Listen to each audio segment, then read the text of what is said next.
It's Stacey Berger here, and I am with a very special guest, longtime friend, business owner, Daryn Kemp with Applied Color. So thank you for being here today, Darren. Thank you for having me, Stacey. Yeah. So I want to start with your entrepreneurial journey. Of course. And did you always know you wanted to be an entrepreneur? Is that something you fell into? Tell me a little bit about that. I would say it's probably something more I fell into. You realize after a time that that it's probably the path for you. I think you kind of fall into it in that sense. I'd worked in sales for a couple of different companies and kind of went, oh, wow, I'm working really hard and the owner's getting a lot of the money at the end of the day. So then you start going, well, what's next on the journey? And you meet a few people and you get a few opportunities. And I actually started working at Applied Color about 15 years ago now. And I had met the owner through a mutual friend. And he said, well, why don't you come work for me? And because I was, again, in sales for a different company. And he said, yeah, come on board and we'll see what we can do. And I really think we can grow this painting company of mine. And so about 3 years in, he came to me and said, I think you should buy this from me. I've kind of lost my passion for it. And so, which was a great privilege. And in those 3 years, I had learned a lot of the business.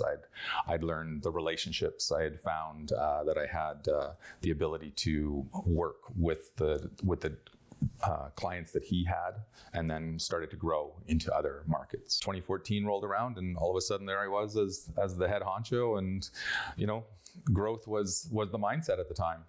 Yeah. So you make that sound so simple. Approach, we put the deal together. Yeah. And I know it's not that simple. Yeah. Tell me about going from an employee to a business owner. And were you risk adverse? Was risk easy for you? Like, how did you perceive that? I think I've always been fairly okay with risk. Yeah. Probably the hardest part in general was choreographing the dance with the lawyers, and luckily the owner at the time was a great friend, and so we were on the same page, and that was huge. Because at every turn it felt like somebody's lawyer was going, no, it can't look like that, no, that's not going to work, no, you have to protect everybody. Well, if it hadn't been for that persistence through that process, and the friendship I had with the owner, knowing that we were on the same page was a huge asset, because it's challenging. I had been running the company not as an owner for the year before. So basically in the fall of 2013, Andy stepped aside a fair bit. And so then for that full year, I was basically the general manager and looked after all the sales and business development. And then as the transition in the fall of 2014 happened, we changed a few pieces, and And now you're an owner. And now I'm an owner. And now we've gone through lots more transition over the last couple of years. It's fun. It's just such an interesting journey, and it's always changing. Yeah. You used a word that I think is a success principle, and that's persistence. And just like when you're buying the business, lots of people saying, don't do it, probably. It's got to look this way.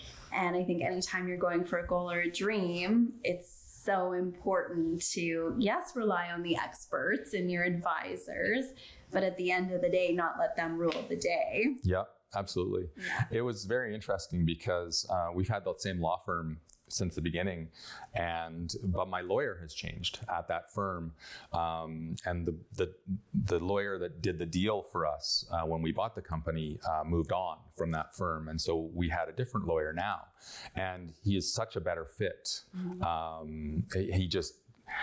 I've always wanted to have the team. So you have the lawyer and the accountant and your suppliers and your staff, and everybody's on the team together. And when one's not quite the right fit, it makes it challenging. So important. Yeah. So important. So just because somebody has the credentials, right?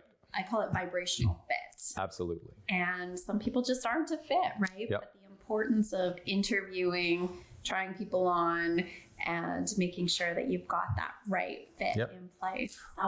We're on our third accountant. Yeah. Because of that same idea. Yeah. It takes a while to figure out what the fit is. Yeah. Yeah. Well, and a part of that, I think, is listening to your intuition, right? Sometimes there's a part of us saying, I don't know, but they're saying all the right things, or other people are edifying them. Yeah. But usually looking back, we go, yeah, I knew that probably wasn't going to work. Yeah.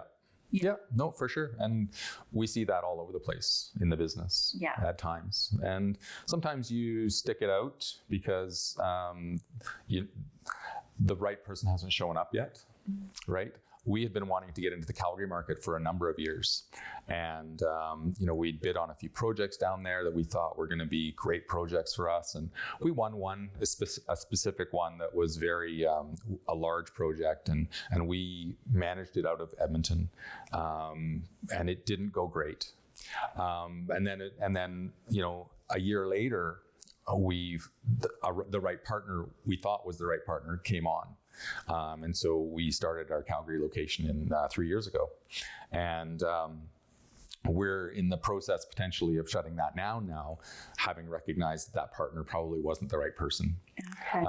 But you go down the path. And I think that's, for me, I would say that's a big piece. I think in general terms, I'm very trusting and very open to try. To your point about being risk averse, no, I'll just throw it all in. Let's go down the path. Let's see. Yeah. Yeah. And when it doesn't work out, get the learning. Yeah, it's okay. Yeah. It's okay. We can go our separate ways, and we tried it, and we thought it was going to be that way, and yeah, no, for sure. Well, and again, another important thing, I think when we have those failures, we're going to have failure, right? You've been in business now for a number of years, and things go right and things go wrong, but it's what you do with that. So what would you say is your mindset around so-called failure? So when things haven't gone the way you wanted to, what's the mindset there that helps you navigate that? It's definitely a reflection to find the silver lining or the learnings. It's always been the piece. What did we do well here? What was this really about? What really was happening here throughout this whole process? And that's a really, really important piece. That, like you said, the learning. It's really, really important. Yeah. And then taking the time to reflect on it, and what could I have done differently, or what signs did I miss along the way?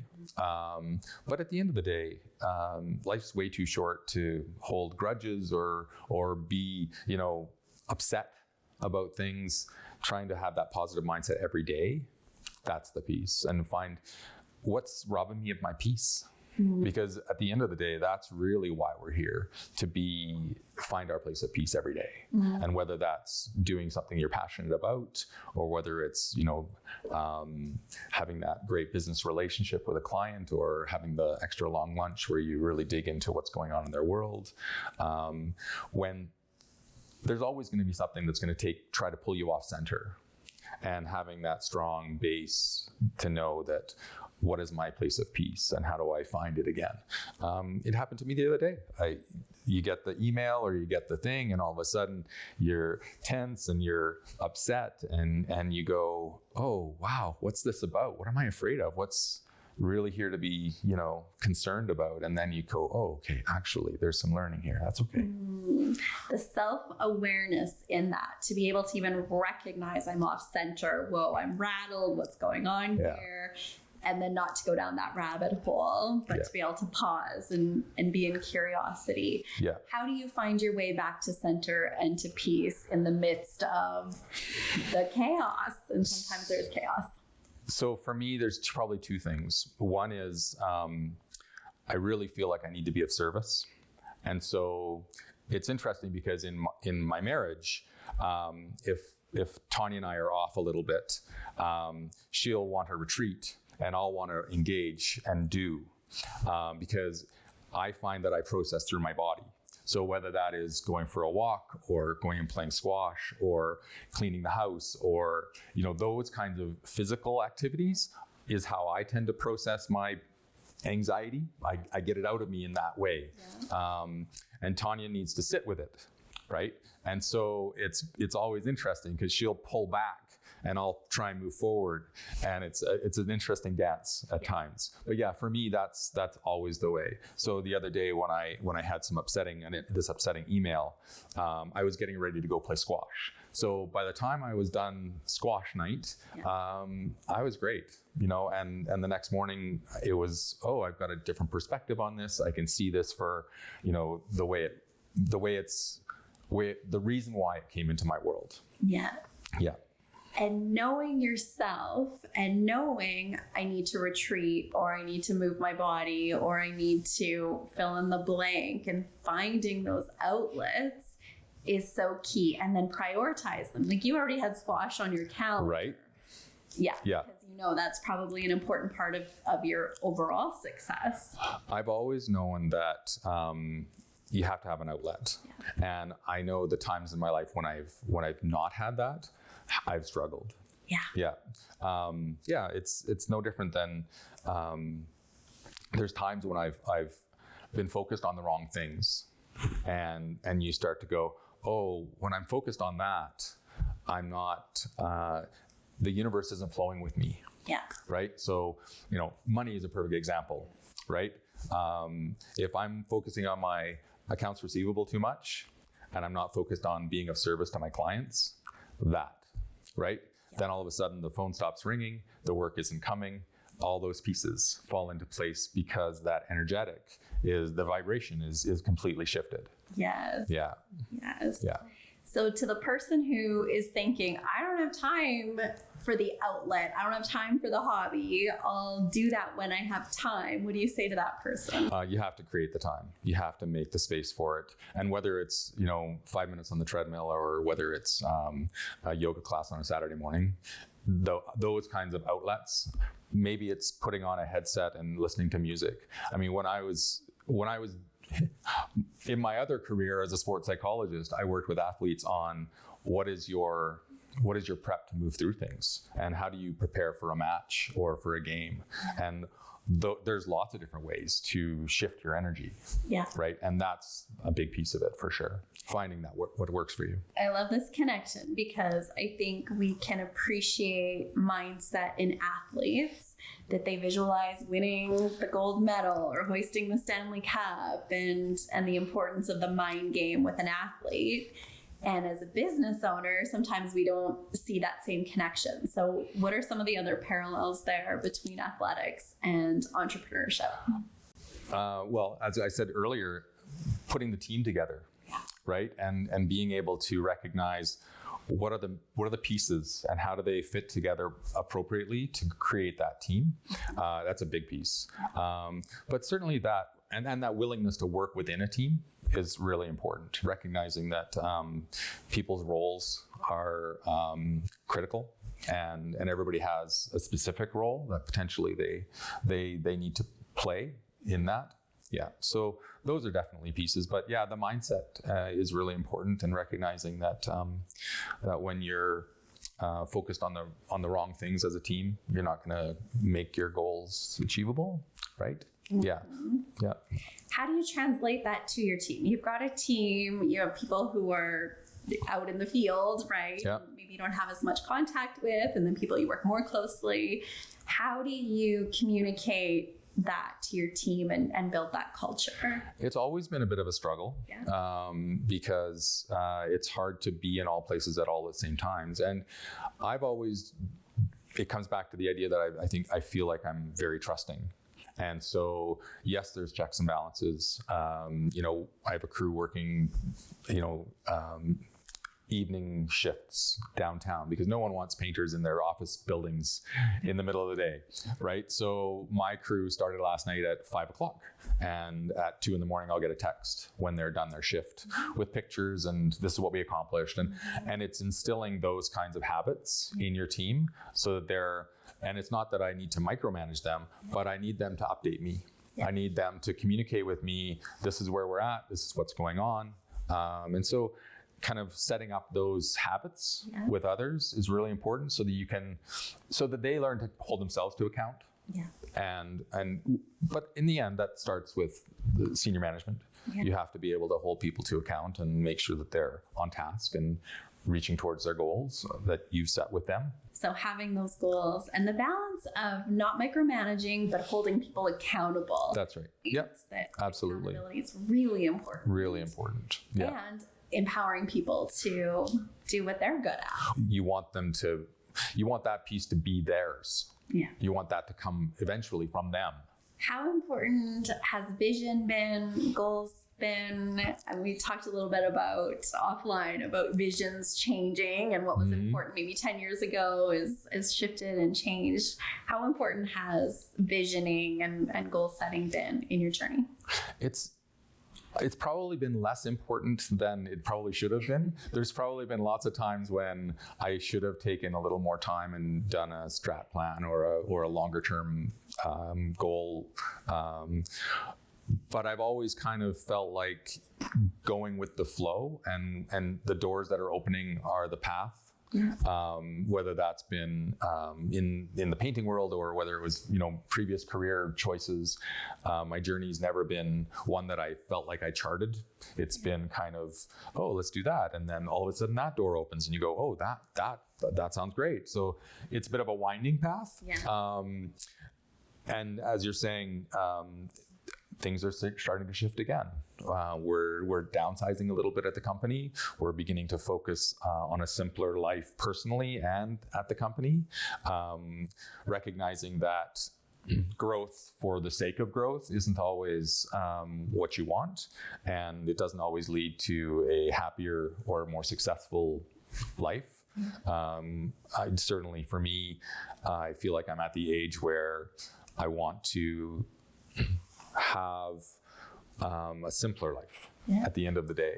And so whether that's my personal life or whether that's the business life, if I could identify my top 20 or 30 or 40 clients and just have that and be able to be of service and in that world, and that provides a lifestyle that is fun and exciting and what I want, then that's enough, right? You can't eat steak every night. It's not good for you. Well, I think at the center, I've known you for a while, Darren, and at the center, so it might not have been a really clear vision and roadmap, but you've always known being in service was important to you. Absolutely critical. And so when that's at the center of everything that you do, it doesn't matter how big or how small or where and what, if you're living into that purpose, that's where the fulfillment comes from at the end of the day. And that goes all the way out into the community. And, I there's so many organizations that I believe so strongly in. And whether that's, over the last couple of years, I started organizing this big corporate cleanup challenge in downtown Edmonton, where we mobilized a couple of thousand people over the last couple of years to pick up litter. It's a silly kind of thing, but you continue to ask yourself, well, how can I be of service in my community, or no different than in my business or in my home, right? And so it's really critical to what I feel is the journey for all of us on the planet. I really, truly am a strong believer in we are here to be of service.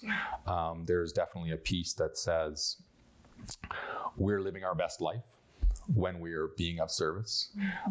You can look at lots of research that suggests when people are not feeling good about themselves, if we were to get them into a spot where they are helping others, it helps them. Right? All those sayings that we grow up hearing, they come to fruition in such a deeper way when you really start to think about them. Giving instead of receiving, all those little pieces. Okay, so if I give up my time, I actually get more benefit than I give, right? All those pieces. I see that as one of the most important mental shifts people can make. And so many times, especially early on in business, we get into this get mindset. Right? I got to pay my bills. I got to get the clients. I got to get the money. And easy to go there. And I definitely saw, same as you, when I started when I went to that focus, that's when things shut down. Tap turns off. And to make that shift, how can I be in service? How can I serve my clients? clients? How can I serve my community? How can I add value? And as soon as I refocus my energy on service, and I see this over and over again, it's a game changer. It is. It really is. Game changer. I mean, for me, I'm in sales at the end of the day, sales and business development. And you don't have depth of relationship if you're focused on making a sale. I mean, I know lots of people that, have their salespeople go to courses and all those kinds of pieces. And I've just never done it. My business is built on relationship. Yeah. And if the lunch conversation goes to the kids and how what's going on in your world and the mom dies, or all those kinds of depth of conversation, that's how I can show up that day for that person. Yeah. And that has nothing to do with painting, but it has everything to do with being alongside for the journey. And guess who they're thinking of, though, when all of a sudden they need a painter? Who do they want to do business with, right? Yeah. And so being in that authentic place of connection, absolutely, is what ultimately will lead to growth in business. And that feels like that's the crossover for me, because like you were talking about the common thread, how did I get to be where I am? And people ask me all the time, well, so you have a master's degree in sports psychology and now you own a painting company. That seems like completely different worlds. But the thread is that relationship piece, that being able to sit with someone and have a chat and being of service and listening and paying attention and hearing what they're saying. And, it all comes back to those kinds of pieces for sure.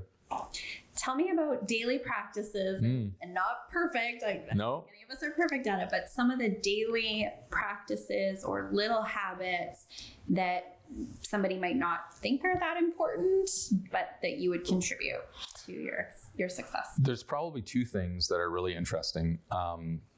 Tanya and I, we read every morning together. So we have breakfast together. We read in the morning and we meditate. And it's only 15 minutes, but it's how we start our day together. Yeah. And so from a personal perspective, it's vital for our relationship. And I think I know you can speak to this, when home is good, it's the base from which you can do all these other great things. Yes. If it's not good, right? And so we always try and start our day that way. We'll read from a spiritual book or a Buddhist teaching, or, the one we read last year at this time, whether it was a game changer for us, was Brianna Wiest. Fantastic author, some really good stuff in her books. So we've kind of been on those kinds of journeys, and we'll read a little snippet and then it opens up the conversation, and then we'll work through that for a little bit and then meditate for 15 minutes. And I would say the other piece that I find myself gravitating more and more towards is silence in the car when I'm driving. Huge. I like music, and I'll turn on the radio every once in a while or put it on Spotify and listen to some music, and oftentimes it's spiritual music, because I just need that vibration. But I find myself more and more sitting in silence in the car while I'm driving. I don't need the noise. I need the clarity. And that's when those pieces of your, when you get the opportunity, things come forth. And then you go, oh, that journey. Oh, that path. Oh, that person. Yeah. I think that's so important, is turn off the noise to have the clarity. And I think sometimes we can get fooled. Well, I'm listening to a personal development book, or I'm listening to this, or I'm listening to that. And I think that's important. Yes. But the noise, if we don't take time to turn off that noise, we don't have the chance to listen and really deeply listen. Absolutely. Yeah. No, for sure. It's really important. Tell me about spirituality and the role spirituality has played in your life. So my spiritual journey started a long time ago, and I've always felt like I've been a spiritual person, and knowing that there is a bigger spiritual world out there. But that oftentimes for me creates a different internal world where I start focusing more and more on what is my vibration and how am I carrying myself, and am I, in a peaceful place with my mind. And so it's always been in the back of my mind, and recognizing, what the vibration is and how that set the tone in a room, or whether it's, those kinds of things. It's a really important part for sure. Yeah. Yeah. You work in the downtown core. A lot of your networking, your community, your connections are, I'm going to say, corporate CEOs. And when you think about that world and meditation and spirituality and personal development, have you seen let me ask you, what do you see? Well, it's fascinating because some of my richest and deepest connections with clients and with friends and with business owners has a depth of spirituality in it, and I think that's a piece where I'm not afraid to have those conversations. You can get a sense. I had coffee with a client the other day. You can drop a few words here and there, and they just roll off my tongue because that's how I talk now. It's who you are. It's who I am, right? And you can see that they don't always pick up on it, but oftentimes they'll come back with a similar word or a similar phrase, and you'll go, okay, so it's there. Right? Now we can have a depth of conversation, because that interpersonal relationship is so important. Yeah. And I feel like a big part of my role in the world is to be a connector. You need to meet this person, or you need to look at this book, or those kinds of conversations are always at the tip of my tongue. Yeah. And so when you can have a depth of relationship with someone that is spiritually based, it's amazing. And some of my dearest friends in some of the groups that I belong to and the people I've met, I definitely have that with them. And I mean, that's how we started. Right? Yeah. Yeah. And one of the reasons I wanted to talk about this is because, I know my personal journey, I had my corporate and then I had the spiritual, and I kept them very, very separate. And I think, to your point, when home isn't going good, oftentimes work isn't going good. And I think we're in this new paradigm where we're no longer separating home and business, and we're recognizing there's a oneness there. And that when team members, when we're doing good personally, we do better professionally. When we're doing better professionally, we're doing better personally. Yeah. And I think the conversation is evolving to that, right? Where we don't have to separate those, and we can really see the person. And it can be simple things. Yeah. It can be simple things like when you greet someone, you're looking them in the eye, and you care about how they're doing. Yeah. Right? Authentically. Yeah. Not because there's a goal there. Yeah. Right? Yeah.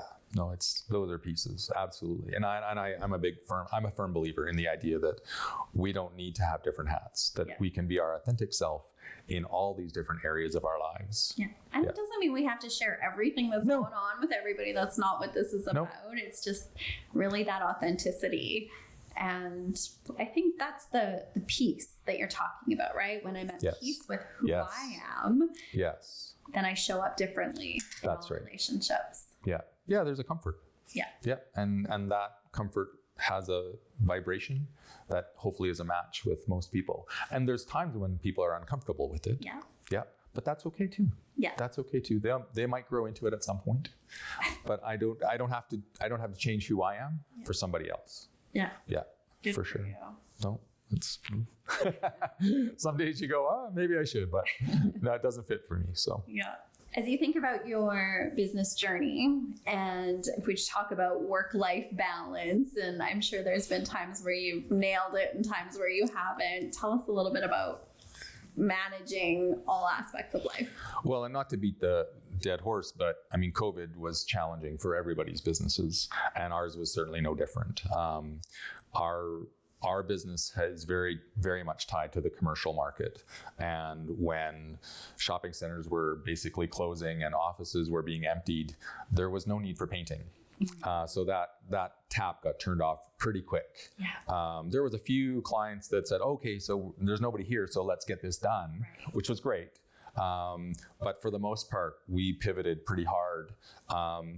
And for me, my life at that time, business-wise, was lunches and coffee meetings and relationship and sitting down and walking with clients. Well, that was turned off. So then I poured myself into my office because I felt that's where my staff needed me, because we were still on job sites. So we were coming up with policies, and I was coming up with policies, trying to figure out, how do we stay on these job sites? What kind of controls do we need put in place? So I just dug in hard at that time to try and keep everybody going in the right direction, being positive, recognizing that there's work to be done in other areas. So we started doing a lot more residential painting because people were at home and they wanted their houses fixed up and all those kinds of pieces. So we did find some success there. It wasn't necessarily the right fit for us long term, but it was definitely a challenge to try and rein everybody in, help people understand what was happening and how the company was responding, and the kinds of things we were putting in place to keep people safe and keep them working. It's not always easy. And sometimes you feel like you're putting everything on everybody on your shoulder to try and get through the day or the week or the month. Those time periods can be really, really challenging. But I think for the most part, we did a great job. And I think everybody was appreciative that they were still able to take home a paycheck, and we kept the company open and all those pieces. Yeah. So as you're saying, it feels like sometimes you're carrying everybody on your back. What is your support system? Absolutely. No, and for me, being able to rely on Tanya at home and whatever other relationships I've got some great friends that were invaluable at that time. There was a couple of the business groups that I belong to. There's some senior leaders in those organizations that hosted web meetings where you could actually sit and talk with other senior business leaders about the challenges and put things in perspective. One of the people that was in one of the groups that I was online with was Chantel Gauche with the Citadel. And she had to lay off 200 staff. And it was heartbreaking and we were all there for her. But her, you start looking at your own world and you go, oh, well, this is okay. I got this. I didn't have to do that. Because that was really hard. Perspective. Right? Yeah. So surrounding yourself with those people who are your confidants, the ones that you can have that hard conversation with and go, so what did you hear? And share resources. Yeah. Huge piece of it. But yeah, you have to have the support for sure. Yeah. And whether it's other business leaders or whether it's family or friends, yeah, you have to find it. Yeah, it's so important. I think there's this false belief that we have to do it on our own. Asking for help is a sign of weakness. Everybody else has it figured out. I'm the only one that doesn't know what I'm doing. And when we can just push all of that aside and say we can go further and faster with community, with support. Yeah. Really cool. And I mean, don't get me wrong. There's still lots of times when I go, yeah, it's on me. Yeah. But you come out the other side and you go, okay, well, I should have probably pulled in some more people here and got some more perspective. Perfect, Darren. I know. For as much as my wife wants to put me on a pedestal, and Rebecca too, she wants to do the same. I'm like, no, I'm off today, guys. I am not my best. Yeah. And that's okay. Yeah. Yeah. We're not looking for perfection. No, just show up every day. Yeah. Yeah. Really good. COVID was a challenge. Can you think of other times that maybe brought you to your knees, or just really those challenging moments? I mean, we've had some challenging moments since COVID, for sure.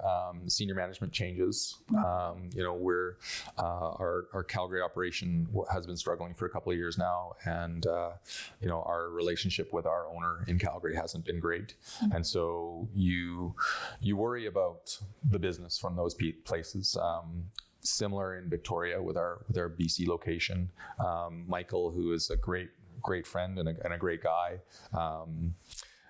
he was the one, back when you did our session with us, he was the one that said, we leave people in places better than we found them. And that was a rallying cry for us for a long time. And it still is to some degree. But we've just never been able to get his location in Victoria really moving in that direction.